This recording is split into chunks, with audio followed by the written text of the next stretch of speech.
Week 6, Monsters, Folk Entities, and Superstition.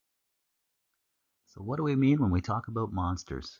So basically we can figure really the sense or the origin or essence of what people have in mind when they're thinking of the monster through the etymology or root science of the word's meaning, which from Latin would be the term monstrum, and the breakdown of the term into the root as monere, which means simply to warn. So in this case, a monster is thought of in the sense of being a type of omen. And with regards to omen, omen is simply something that is a portend of some kind of future, I guess we could say, event that could transpire, or potentially it is a warning as to a current state of affairs that is basically out of whack in terms of what would be considered right or just, with not only individual lives but potentially even too in the larger social structure.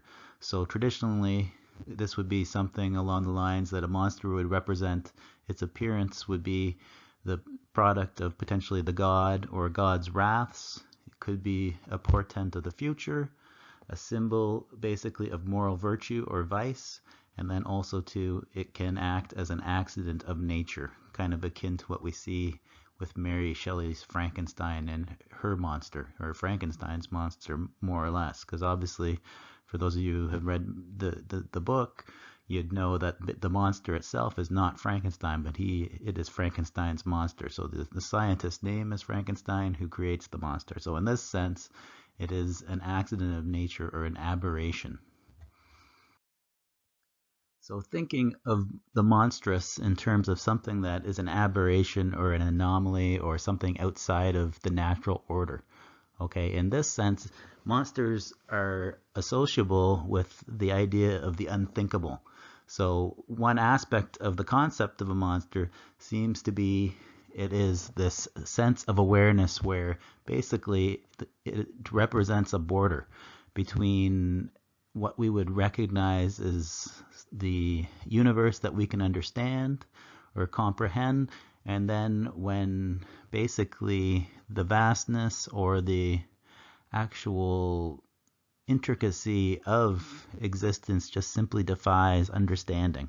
So it's basically what we would know as the experience of what we call the sublime, which for romantic artists was this what they were trying to create through these large scenes, which is the one we see here in the image here of smoke and like kind of the covering of light or the source of light, large kind of mountainous ragged clefts and potentially huge waves.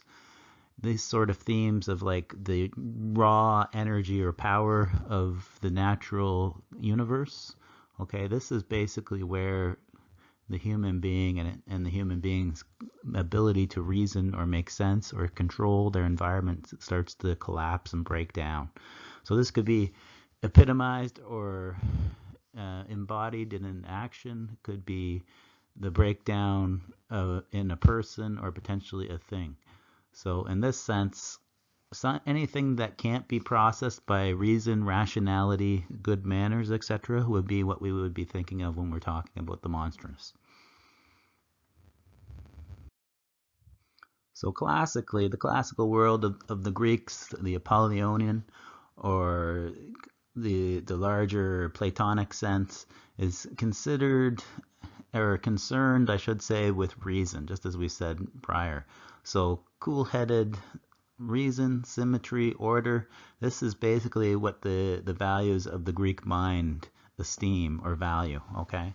And even though the Greeks were aware that I guess we could say the Olympians or the gods, so to speak, were considered to be the bringers of order and justice to the universe, they were aware also too that there was underneath this order the Titanic or the older, I guess we could say, not gods but giants per se, right, which are associable with the Dionysian as it manifests to the god Dionysus, who to the Greeks was the god of wine and ecstasy. So ecstasy being this sense of abandoning the rational soul.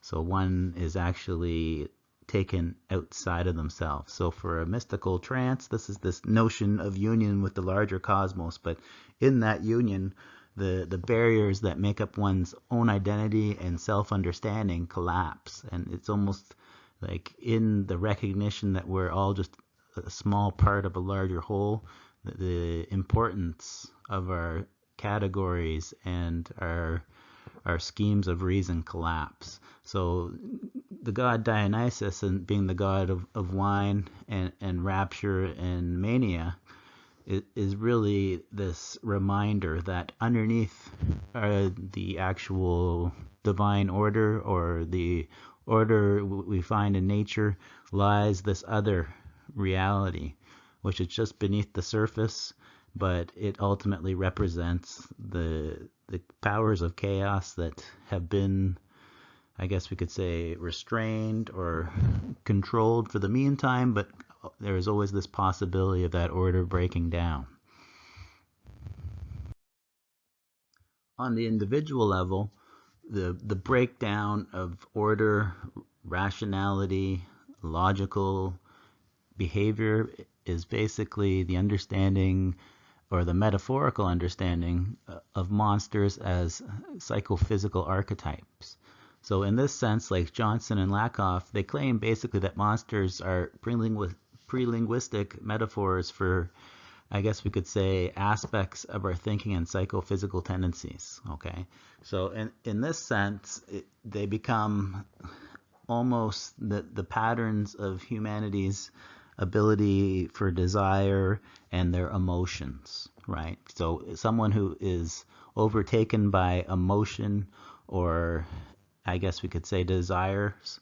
So in terms of obviously the most basic ones, violence and sexuality. So someone overtaken by the sexual desire is not necessarily in and of themselves, but has been overtaken by almost a force that would seem external to them. And for later Christian, or we could even say Judeo-Christian thinking, these powers would be considered to be satanic. So there are negative aspects to this in the other, in terms of other people and these powers that reside within them. So it's mentioned just as we think when we talked about astrology, and also too with magic and Jung and dreams. So in this sense, we go back, and within mythology and the stories of old, we see that these entities are representative of really archetypal, or what we would say original or form building patterns in human beings. So underlying this larger archetypal network of associations, we have, central to Western thought, are the philosophers Socrates, Plato, and Aristotle. They're the big three from the Greeks. And for Socrates, who is the eldest of the three, so he would have been Plato's teacher and Plato Aristotle's teacher, he basically divides the human psyche into three different basic functions.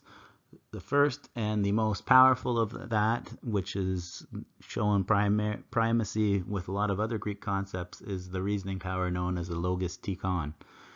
So basically what this involves is that ability within yourself to think or reason, right? It is your rational self, the one that basically will listen to reason, will be able to think what is best in the overall situation versus acting out selfishly or in ways that are harmful to the larger social good. Whereas the emotional conviction, thumos, okay, obviously linked with the power of one's mood to affect one's thinking ability, and then at the same time the epithemia, which was associated with appetite and desire. So you can see emotion and appetite and desire are two different things. Obviously the emotions, one can be happy or sad, but then appetites and desires are obviously geared towards specific phenomenon that people want after. So it could be sexual again, or it could be wealth acquiring. Okay, quite often these powers, when they manifest in other people, can seem quite threatening. So this is the association with the monstrous. So for the human being, obviously these three are working together, and the individual is basically a dynamic that is the interplay of these three powers struggling or vying for control over the various situations that confront us in our daily lives. In Plato's Republic, which is one of the most famous philosophical books of history, Socrates is basically depicted there as recounting this story about a monster. And the monster itself is representative of the three different, I guess we could say, forces that are operative within the human being we've just spoken about. So to him, you can see here in the artist's rendition of this, the three separate elements that comprise the human psyche or mind are well, even potentially the sense of self, are made up of what in the end is basically first element being a multi-headed beast, okay, which is representative of the appetite. So we see here the three almost dog-like creatures, black dog-like creatures, which are basically under the mouth or tooth of the lion, which is signifying the emotions, whereas the small human being, the homunculus, which basically is a later term that comes from 16th century alchemy, but here it is representative of the little person that represents the reasoning ability in the human being. So this little human being is basically left to try and tame or manage the operation of the desires and then the emotions too, which are obviously ferocious and powerful forces, which ultimately, if left unchecked and unruly, can get the individual into quite often situations that would be damaging not only for themselves long term, but potentially also to the larger society as a whole. So basically, if one becomes familiar with a lot of Greek mythology, one will see this reoccurrent theme of the hero as basically the representation of that human aspect, the little man or reason within the individual. So in this case, the human hero is Hercules or Heracles for the Greek versus Roman names of him. But for Heracles, the battle is just as it is for all individuals. This is why he is a hero, is because his archetypal story represents metaphorically the journey or struggle that represents everyone's fight in life. And in this case, we can see here one of the famous labors that he performs, the 12 labors, which there's associations with the zodiac with regards to the number 12. But for Heracles here, he's fighting the Hydra, which we see here is a many-headed beast, similar to the monster described in Socrates / Plato's Republic. So in this case, if anyone's familiar with the story, they'd recognize that any time you cut off the head of the Hydra, basically two more sprout up, which is very metaphorically astute or insightful when we think about the nature of human desires. Because ultimately, when people focus on their desires and try to extinguish them, well, you're just focusing on them, and in some sense you're almost making it worse, and it just remanifests and it keeps growing on you. So the more you try and not be a horrible person in some regards, if not rechanneled, directing the desire force in more positive outlets versus trying to actually focus on the problem itself, then one becomes consumed by their monsters or desires, so to speak.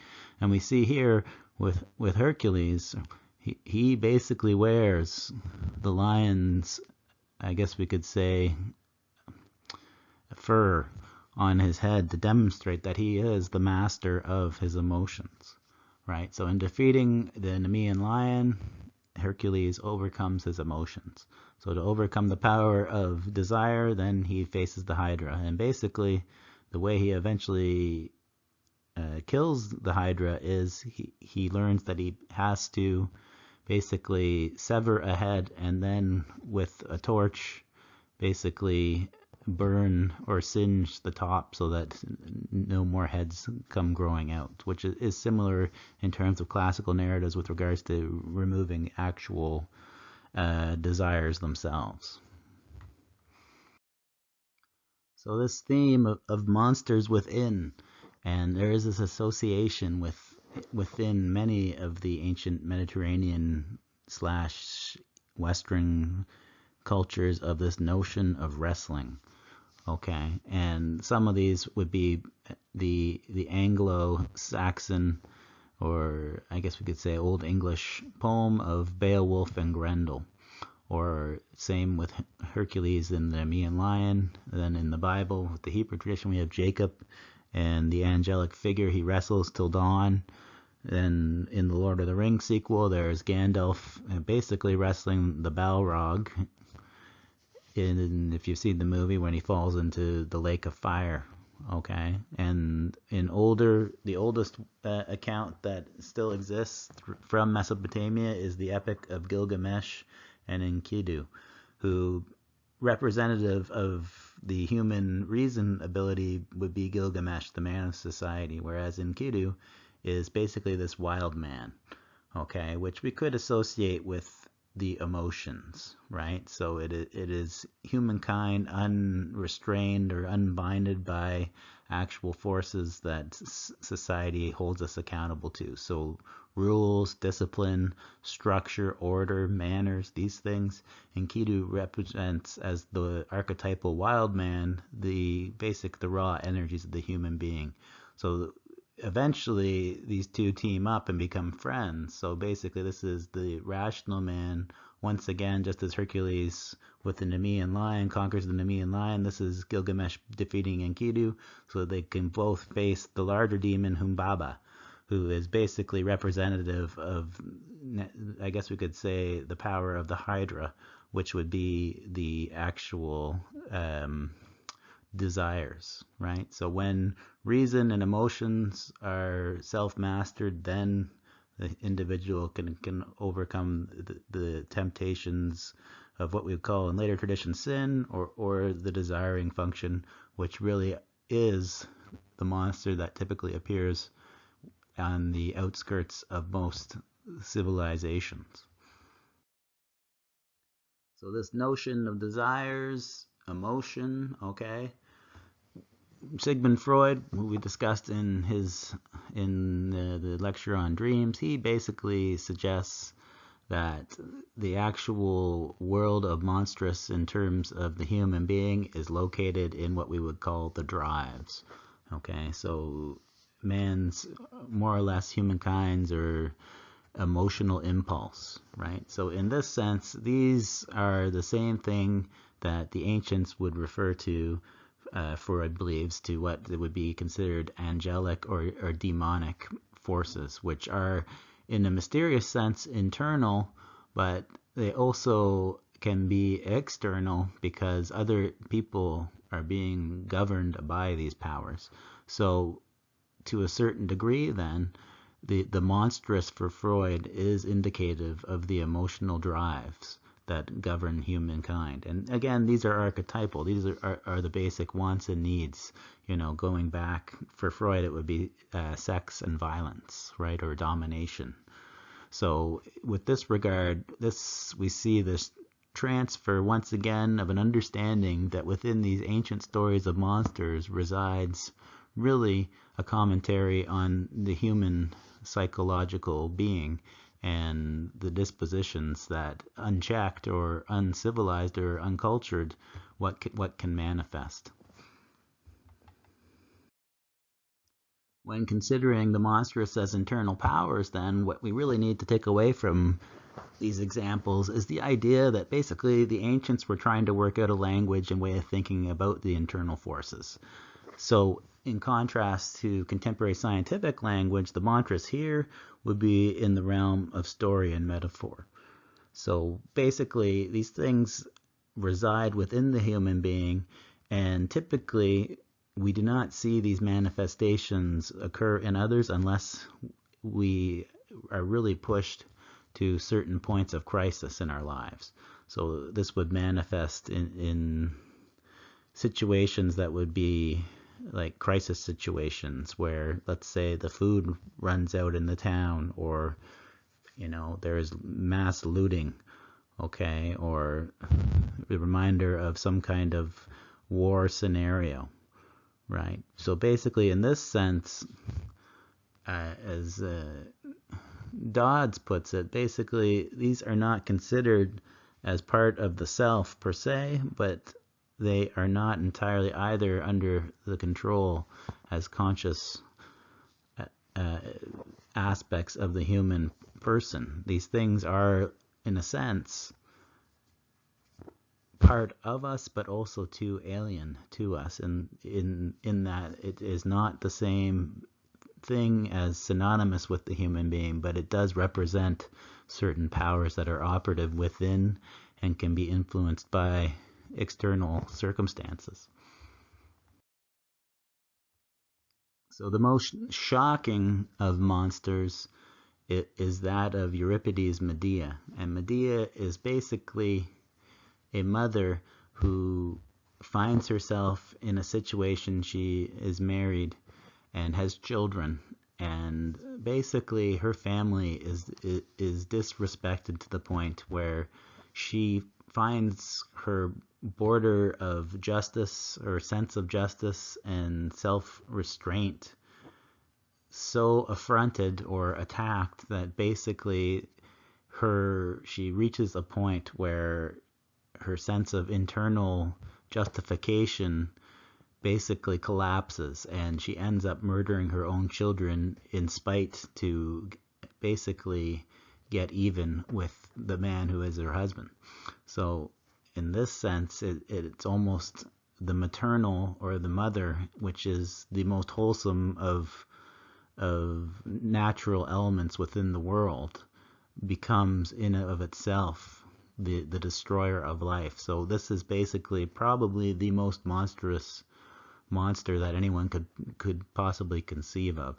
And in this sense, it demonstrates that these forces are operative within each of us, and obviously, even though it is alien to our self-identities and constructs that we live by, they are still there. And it is almost in this sense that we see the demonic spirit, okay, which is something that can possess an individual to do something that would be contrary, just as it is contrary for a mother to kill her own offspring.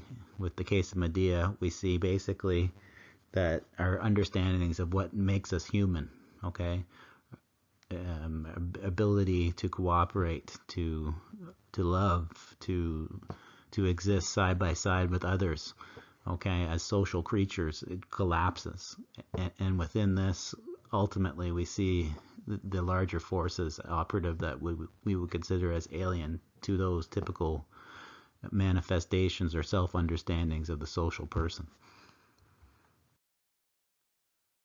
So the monstrous, though, is not just strictly the human being. It can also be about the larger forces operative within the universe.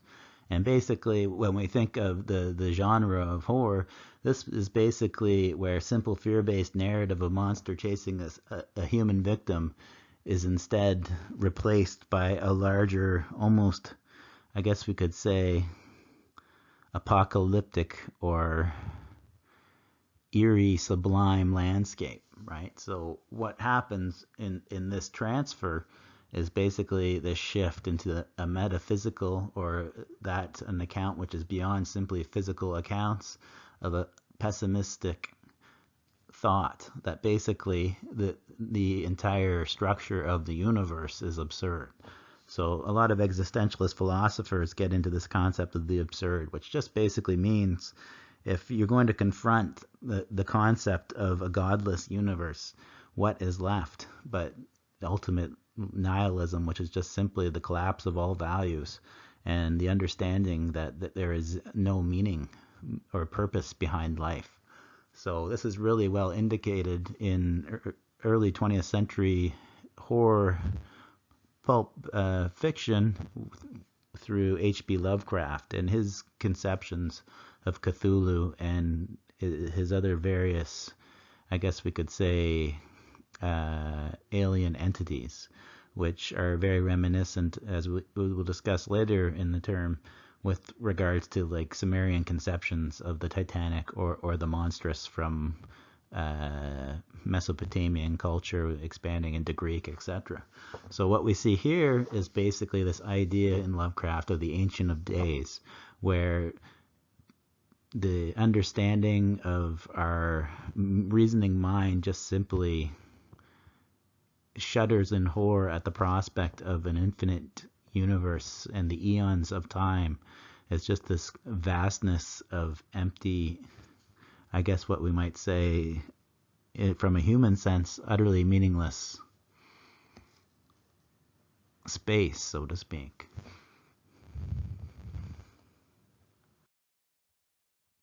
So for Lovecraft, true horror is not necessarily in the creature per se or in the individual, but it is this instinctual awareness that goes beyond these concepts to understand that basically even the feelings and desires of human beings are ultimately meaningless. So this is where one enters into this realm of absurdity, which for Lovecraft is the domain of the strange and unfamiliar. So we meet these, we would say, I guess we could call them water or oceanic created monsters of the deep, similar to the concept of the Kraken or Leviathan, right? From biblical tradition, it's this understanding, okay, that in chaos, this is the true order of a godless universe. So beyond this, it's this triggered horror that basically, if one actually took the time to sit and think through, for Lovecraft, what this equates in several of his characters through his novels, or short stories, I should say, is basically insanity and death. So going into these deep areas of thinking nothingness is ultimately self-annihilating, which really is what we could equate with the true nature of Lovecraft's monstrous.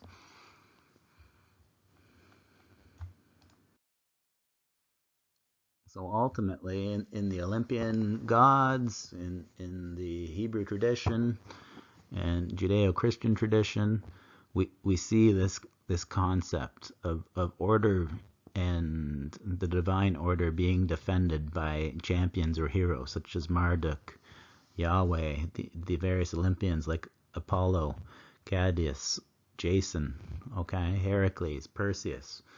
Each of these are basically fighting representations of the monstrous, the creaturely, or a representative of not only the satanic, but that too of really what we might say the chaos represented or metaphorically represented in some type of monstrous figure.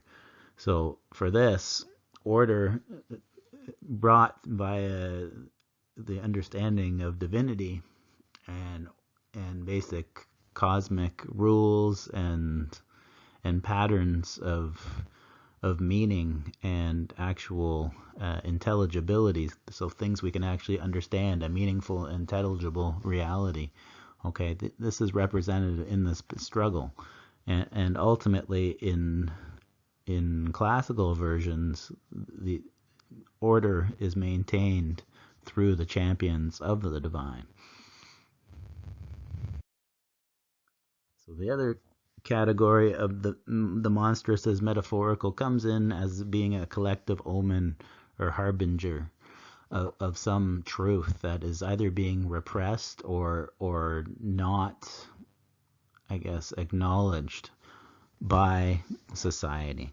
So we can see this happening recently in the DC comic the DC movie with Joaquin Phoenix playing the Joker, which was it called Joker? I don't even remember. But anyways, I saw the film, and the idea here is basically we have this incel or involuntary celibate individual who seems to be a good person starting out, who is just taken advantage of by the world, and sooner or later he cracks and becomes ultimately the Joker or the monstrous. So people, in particular the mainstream media, were very upset with this movie because it's pointing out the moral and social injustices of the age.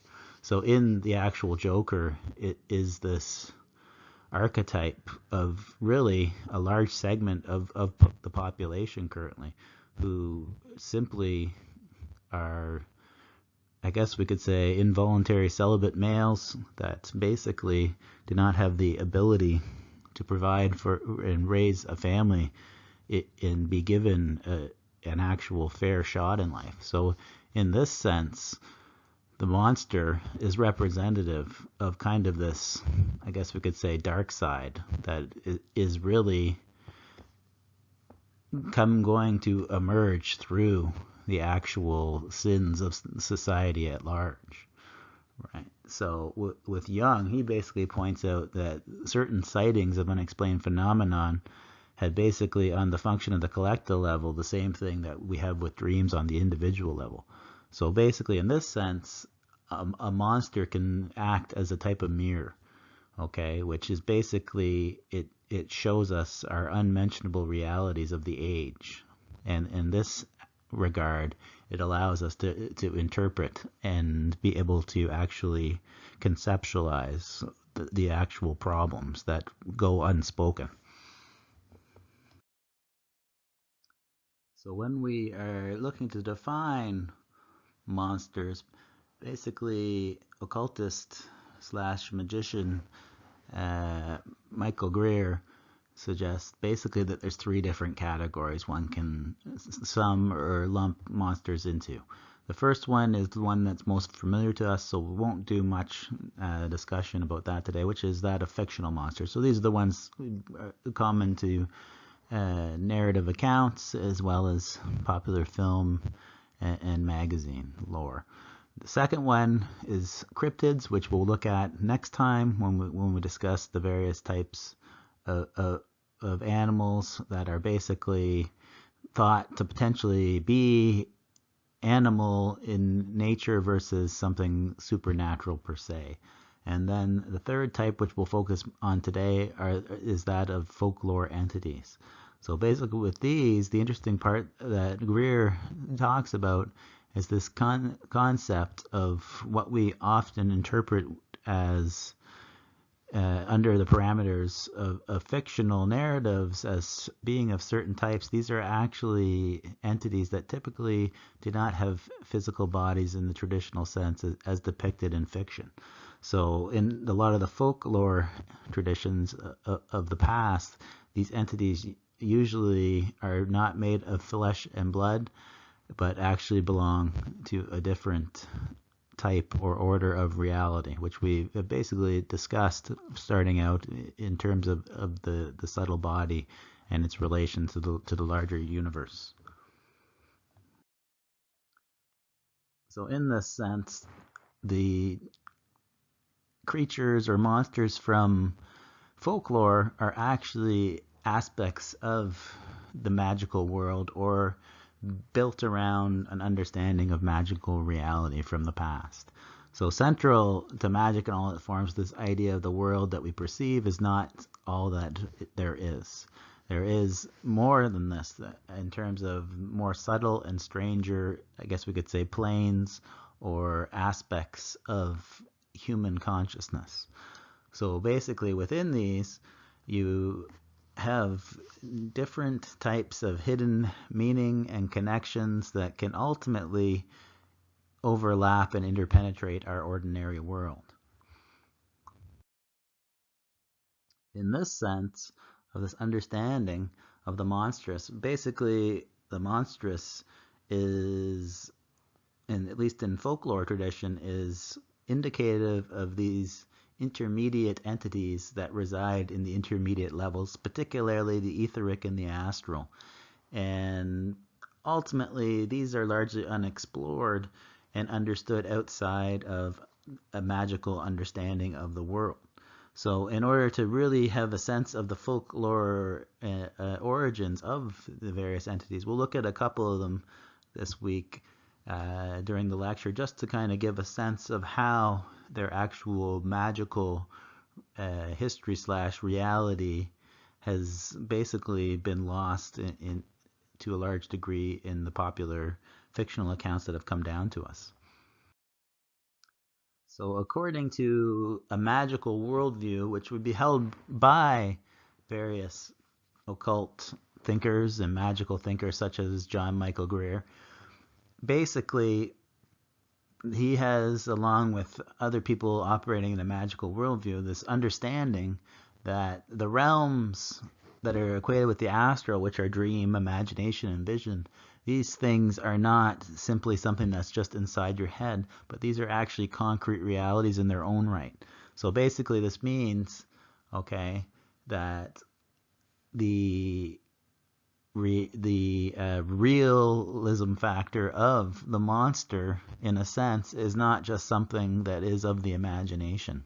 So even though we may see these things in our mind or through a dream, it does not necessarily diminish the true or the truth that the monster represents in terms of it actually being a separate entity that is autonomous or not necessarily a mere figment of your own mind. So the astral is typically that which is associated with the stars, right? So astral powers, these things tend, as we've seen in astrology, to be under the influence, or I guess we could say the astral influence of the planetary powers in operation, the kind of the ebb and flow of those powers within the universe. The etheric, however, is the central level, even more so beyond the astral, with regards to the importance of monster lore. Okay, specifically because it is closer to ordinary matter than the astral is, and in a sense it can actually reportedly affect the physical level of reality directly. So with this regards, by learning how to channel and concentrate etheric force, the energies of the etheric level, they're basically serving as a vehicle for different kinds of consciousness that can be shaped and reshaped by conscious imagination and will. So when you concentrate these things, they basically take on a certain degree of apparent solidity. Okay, so one can see then in this conception of entities and monsters that through the power of the mind and intention on the etheric level, somewhat as we talked about last time with the tulpa, right? That basically the etheric is able to manifest and apply to affect reality in a physical manner. So even though certain etheric entities actually exist in let's say the etheric realm per se, Greer suggests basically that these are still able to affect us because we ultimately are beings that have our being on separate different levels of existence.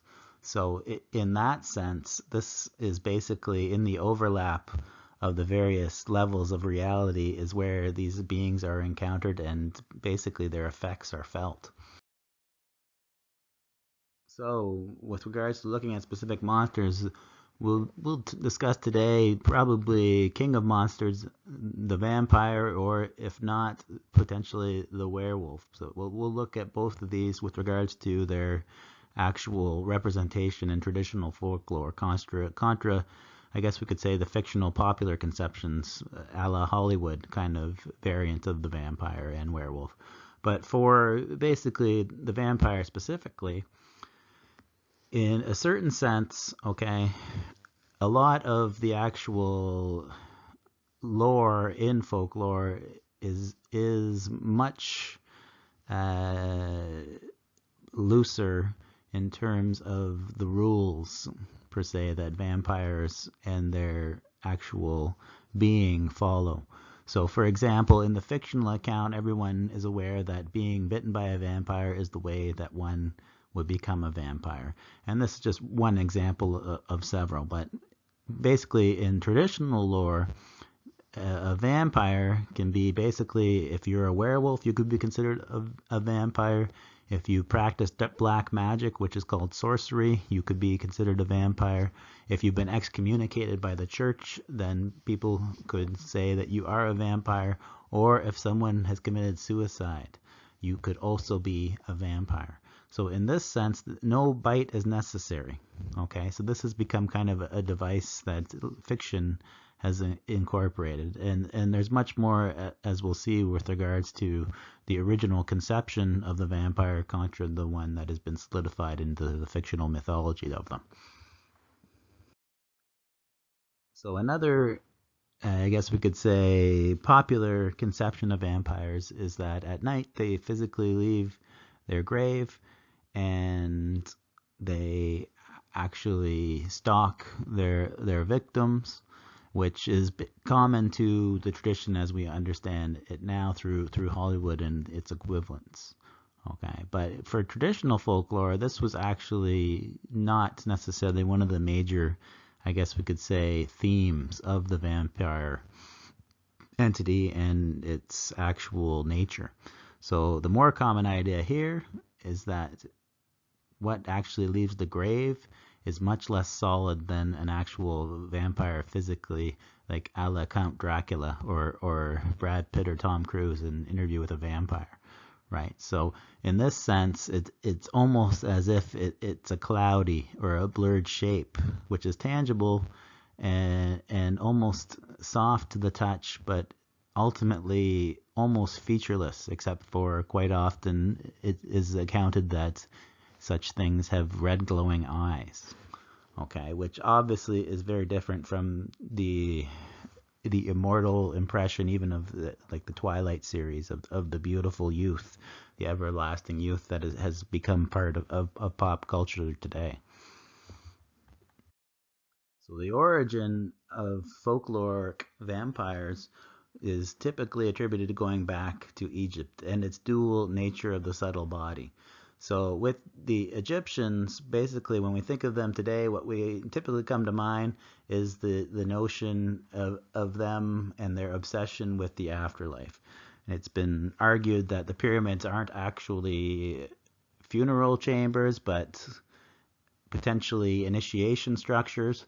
But popular conception understands that here they build these massive structures which are recognized worldwide, and ultimately these are dedicated towards the process of dying, particularly of the kings and royalty. So basically, in this sense, this is true with regards to an obsession with the afterlife, because ultimately very few societies in history have focused so much on trying to actually develop a religious and spiritual practice of mastering the art of dying. We could see it perhaps in the Tibetan Book of the Dead as well, right? So part of the religious training is learning how to die. And an aspect of that is obviously either one, I guess we could say transcending the karmic cycle in terms of being reborn back into pain and suffering. But for the Egyptians specifically, this is linked with the concept of attaining immortality. So part of this training for Egyptians of trying to attain immortality is conceptualizing the soul. And basically for the Egyptians it has two parts. So the equivalent of their, I guess we could say, astral body was known as the Ba. And as you can see here, here's a depiction, a depiction of the Ba according to various hieroglyphs, or I guess we could say recreations of hieroglyphs that have turned up in the various pyramids and stone carvings of the Egyptians. But here you see it's basically a human-headed bird, which you think it makes sense if we're talking about the astral body, which is that which can take flight just as Castaneda's figure does in his astral travel. Okay, so with this sense, then the Ba we can associate in large part with the modern magical conception as presented by Greer, with specifically the astral body for the Ba. Now, modern magical, I guess we could say, adherents or magical practitioners would suggest that the popular tradition, or I should probably not popular, but the actual modern tradition is a derivative going back to the ancient Egyptians and Chaldeans of past times. But so we could say the Ba is really an early predecessor of the astral body, and comparable to that is the predecessor of the etheric body, which was to the Egyptians known as the Ka, which is represented by the double hand arms on top of the, I guess we could say, the humanoid carving here. And basically it too is capable of travel, but in a sense it's much shorter with regards to how far it can go, because it is more closely linked to the body and the physicality of the body. So basically in this sense, the Ka can separate from the body as an etheric entity, but it has to continually return to the body. So in this sense, this is why there was such a great importance in Egypt and certain other ancient cultures with regards to the preservation or mummification of the physical body. Because if the physical body was lost, then basically that place where the Ka had to return to survive was ultimately destroyed, and the Ka would also die in and of itself. So in this sense, the Ka is dependent upon the preservation of the physical body. So the etheric body is basically what we mean by this again. So if no physical body, then ultimately the second, I guess we could say, the second life of the etheric entity is lost.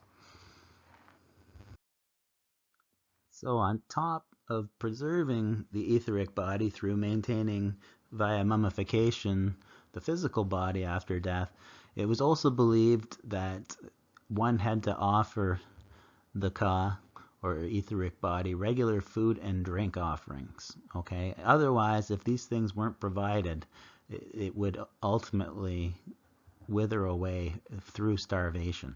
So basically, what the etheric body was supposedly attaining from this food and drink was a steady source of etheric energy.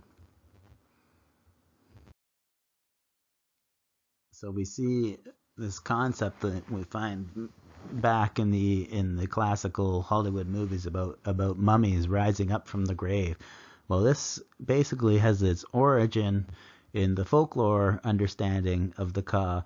It's basically, if it did not continue to receive these offerings of food and drink, it basically was reported that the Ka would venture out of the tomb at night to find whatever nourishment it could be. And ultimately, its most debased form or crudest form of this was believed to have been found in excrement and urine. So back in ancient times, when the sewer system was predominantly at street level and thrown out into the streets, making fairly stinky living accommodations, ultimately it's believed that as a low source of etheric nourishment, that the Ka or the etheric entity would wander the streets at night looking for such nourishment in place of the actual offerings that had been given to it to sustain its second body.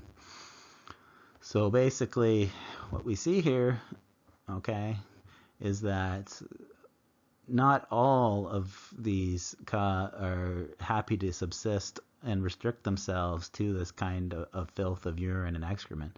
And this is where we get this concept of the Ka or etheric entity as an invader who is basically coming after the living and feeding off of their etheric energy, which can cause both mental but also physical illness.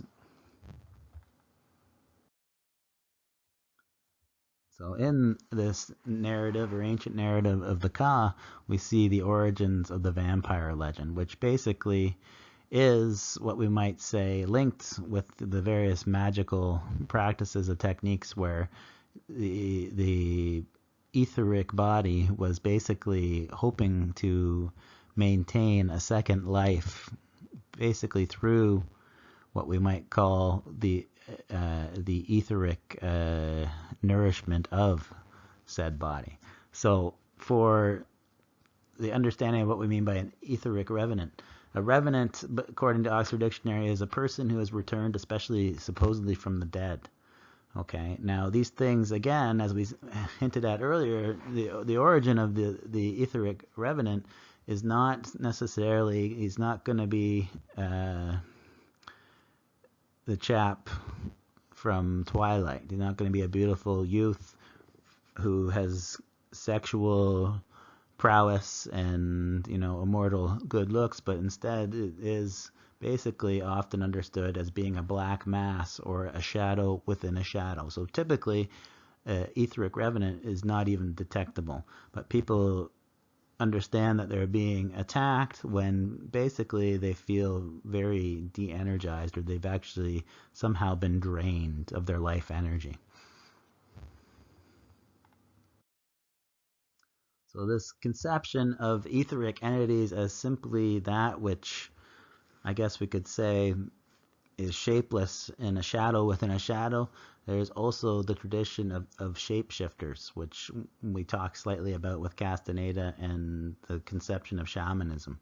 So basically, when we go back in European shamanistic traditions, we see these in the warrior sagas, particularly of the Norse tradition, where the wolf and the bear were animal forms that were basically attributed to the berserker, or I guess we could say the warrior class that basically would envision themselves, kind of psych themselves up to go into battle, thinking of themselves as empowering or embodying the animal spirit of the wolf or the bear.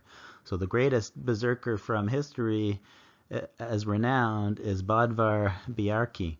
And he was basically one of the warriors of King, I guess we could say, Kraki of Denmark. And in the king's final battle, it's basically, the story goes that Bodvar was not able to be found anywhere. So one of his companions basically goes to seek him out at his tent. So basically, Bodvar's friend, when he reaches Bodvar's tent, sees him sitting there, probably meditational style, with his eyes closed, motionless, but then he's awoken. Now, at the same time, on the battlefront, while the friend has gone looking for him, there was this report that the men on the front line saw a giant bear that had plunged into the battle and was basically fighting on the side of King Hroth's men and was slaying basically the enemy's men and horses ferociously.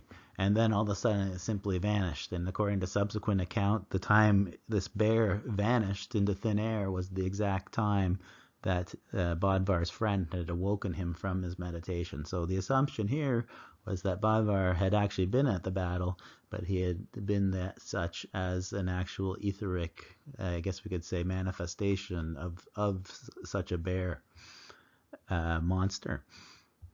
So basically,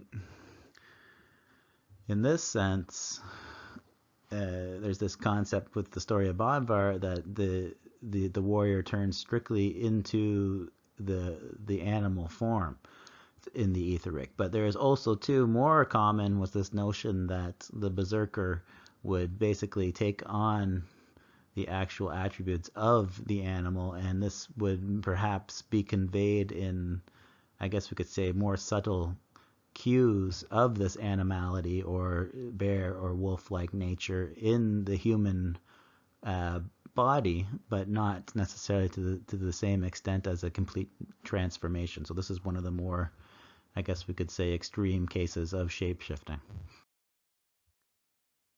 In most cases of ether projection, the etheric vehicle is basically still retained in the shape of the human body. So with warriors, they would still appear as men, although more or less they would be men possessed by a certain etheric energy of the bear or the wolf. Okay, so basically what happens here by certain techniques, though, is the etheric vehicle can be reshaped into the animal form, and then it's charged with the etheric substance that's drawn from sources that are outside the body.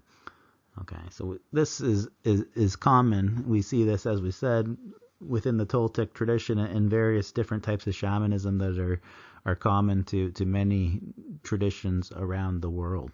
This concept of shapeshifting. So the werewolf is one manifestation of that, but ultimately it's representative of the human being and its etheric, I guess we could say, possibilities in terms of ultimately not only affecting the physical but also altering the physical.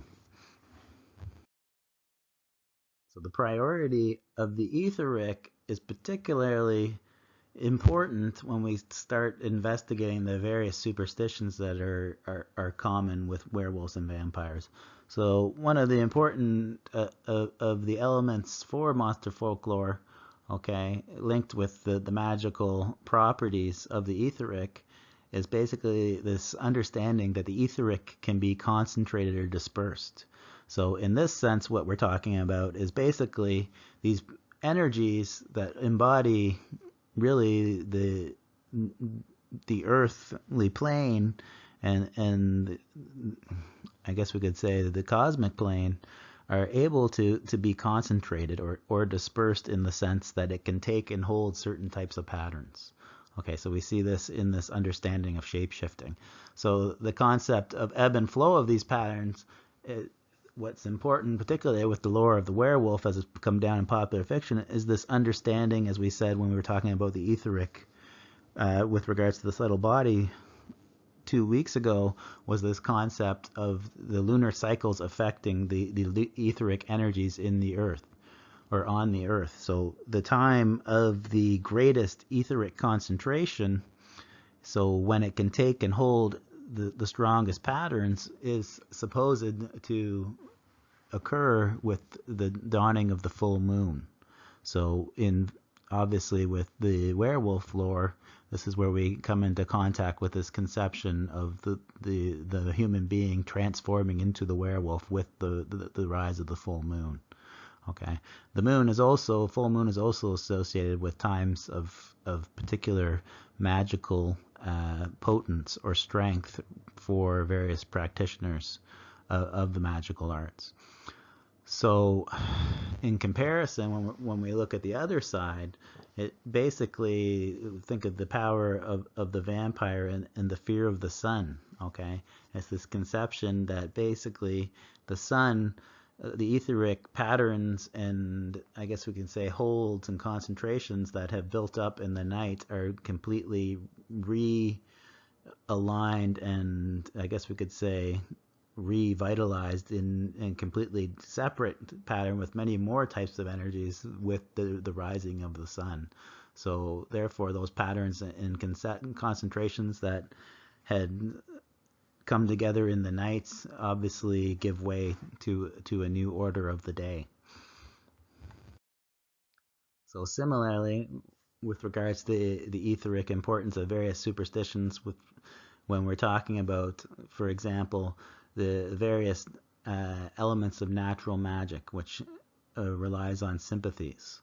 Okay, so two, I guess we could say, solids that are very heavily influenced by this concept of natural matter are metals and crystals, which basically, when people in the New Age are focused upon crystals and the power of crystals, this is this association that goes back with this understanding and magical thinking that crystals are able to hold etheric energies, the charges of etheric energy. So one particular metal in comparison that is basically associated with dispersing etheric energy is iron, right? And particularly sharp iron, as we see here in the representation of the athame, which is basically a ceremonial dagger for magic. And the understanding of the use of this item is basically its ability to disperse etheric manifestation. So we think in terms of the etheric revenant, the magician is in wielding such a knife as basically trying to disperse negative clusters of etheric energy in the same fashion, I guess we could say, of the solar power has the ability to disperse. Okay, so comparatively, even more powerful is this conception of silver as a high conductor, right? Which is basically means it is a very high ability to actually disrupt etheric concentrations. So hence the association with silver and hunting werewolves. All right, and likewise too the concept of holy water. Okay, useful particularly, I suppose, with vampires, but probably with many various types of monstrous entities. But there is this conception magically that water is able to hold an etheric charge. And particularly if water is of a moving variety, it acts as an etheric eraser.